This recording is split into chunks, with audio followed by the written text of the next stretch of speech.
The Garmin InReach Mini recently got a refresh with the release of a new version, the Garmin InReach Mini 2. The Garmin InReach Mini 1 was my go-to SOS and satellite communication device for years. So with the InReach Mini 2, I was really curious to see whether Garmin could maintain all the awesome characteristics of the InReach Mini 1 while improving on some of the nagging issues that it had. The InReach Mini is still very small. It fits into your hand really easily and can fit into a pocket no problem. It also only weighs 100 grams, so it's a very lightweight device. Some of the improvements that Garmin made were to battery life as well as how it charges. So the Garmin InReach Mini 2 uses USB-C charging, which is awesome. I love USB-C cables because you can put them in either direction and it's gonna go in no problem. Compare that to micro USB cables, which are directional and you have to make sure that it's going in the right direction. That USB-C also allows it to charge twice as fast as micro USB. The InReach Mini 2 uses a 950 milliamp hour battery, and Garmin advertises that will get you 60 days of battery life performance if you have it in 30-minute tracking and have clear view of the skies. If you don't have clear view of the skies, then you get 10 days of battery life. So you'll get that sort of reduced battery life if you're in a treed forested area or in canyons like I am right now. For real world usage, I get about 7 to 8 days of battery life with the InReach Mini 2.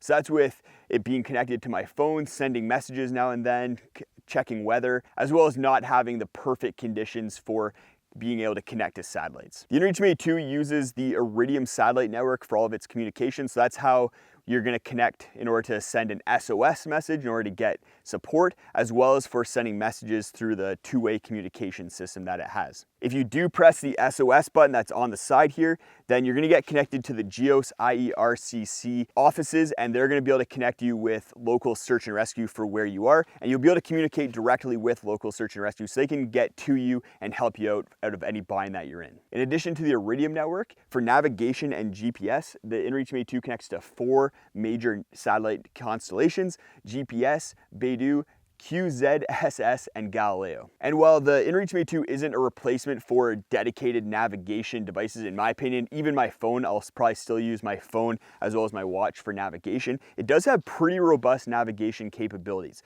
So it has a really good compass. You can use that in order to navigate via compass if you need to, as well as because it's connecting to 4 different satellite constellations, you have pretty accurate GPS. And while you don't have dedicated topo maps or landscape maps on the device, you can load up routes onto here from the Explore app, which is what it connects to on your phone, and then you can follow that breadcrumb trail if you're looking to navigate. And I've loaded routes on here and followed them, and while it's not as convenient as having contour lines as well as other trails on the map, it's still really easy to use and a good backup navigation tool. Another feature that's really cool with the InReach Mini 2 is that it has a Trackback feature. So it's always tracking where you are, and then if you do get lost, you can just turn on that Trackback feature and it's going to take you to the start of the trail. I've already touched on the fact that the InReach Mini 2 has two-way messaging capabilities through the Iridium network.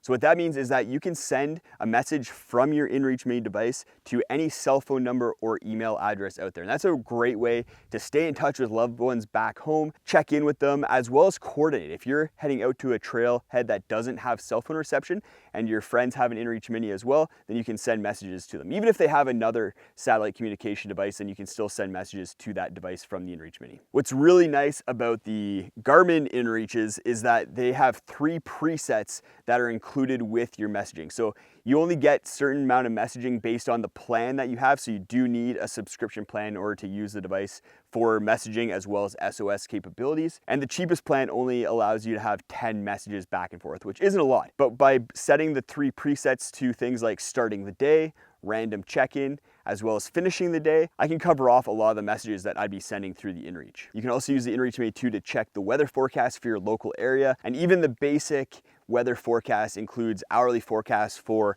24 hours and then daily forecasts for a few days into the future. And being able to check weather while you're out on a longer trip is really important, especially if you are in areas where weather could potentially be a big hazard and danger for you. But it's not all good things with the InReach Mini 2. There are some bad things. First off, the price. The device alone costs $400, and then, like I said, you do need a subscription in order to use the SOS and messaging capabilities. And that subscription costs $12 if you're on a year-long contract. or $15 if you want to use it intermittently and only turn on the subscription month to month as you need it. Messaging with the device is also a little bit of a pain. If you're messaging on the device and you have to use this alphabet scrolling feature in order to punch in each letter, there is a predictive algorithm that allows you to do autocomplete, and it is pretty good, but it is still a little bit tedious typing through the INREACH device. You can tether your phone and then use the Explore app. The phone allows you to check messages, weather, change some settings, and you can even trigger an SOS. But the Explore app, while an improvement over the one that the INREACH Mini 1 used, is still a little bit finicky. In order to fix that, I have to go into the Bluetooth settings, turn it off and then on again, and then usually it'll connect to the INREACH Mini 2. Compared to the INREACH Mini 1, I haven't had as many issues with the app pulling messages off the device. That was an issue with the INREACH Mini 1 that has been resolved with the INREACH Mini 2. Go check out this video right up here where I talk about 5 reasons I think it's really important to have a satellite communication SOS device. A lot of them you probably have never even thought about or heard of, but they're all very good reasons and are why I always carry an INREACH when I'm out in the backcountry.